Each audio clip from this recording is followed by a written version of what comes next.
antenne de France 24. Je vous en prie.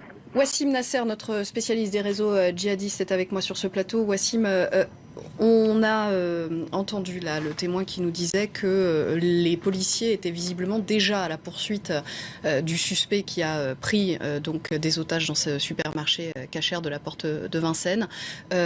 Énormément de déploiement de police autour du siège des deux frères Kouachi à Damartin en Goël, maintenant autour de ce supermarché cachère. Est-ce qu'il y aura dans ce cas-là une enquête qui se poursuit? Est-ce qu'il y a un risque qu'il y ait d'autres attaques, d'autres suspects encore en fuite?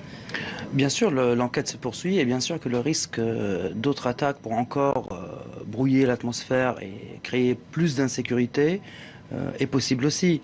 Donc chaque attaque comme ça peut susciter des vocations entre guillemets et inciter d'autres personnes à faire d'autres attaques. Déjà qu'on voit que ça se passe en même temps, c'est déjà assez compliqué à gérer.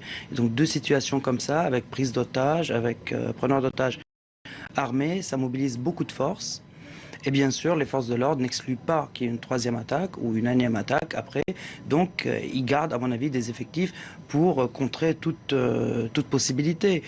Mais bon, ça démontre encore une fois que peu de gens, donc 3 personnes pour l'heure, ont réussi quand même à mobiliser pas mal de forces de police, de l'armée, à boucler des quartiers. Donc, ça démontre encore une fois que... de l'opération du raid qui est menée, ils investissent l'hypercacheur où Hamidi Koulibaly était retranché depuis 13 heures à l'intérieur. En fait, là, ils ouvrent la porte, ils cassent la baie vitrée et ils investissent avec le bouclier devant. Bouclier et des tireurs qui sont derrière le bouclier, sont des hommes qui peuvent tirer dessus et neutraliser ce qui est leur cible à ce moment-là. Donc document tourné par les images de BFM TV.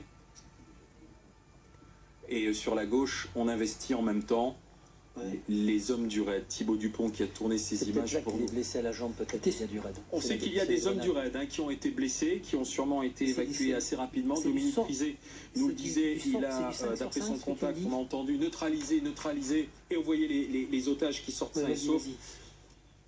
Neutraliser sûrement Hamidi Koulibaly tué plus un autre. On ne sait pas s'il a été tué ou pas. Jean-Baptiste Boursier, porte de Vincennes. This is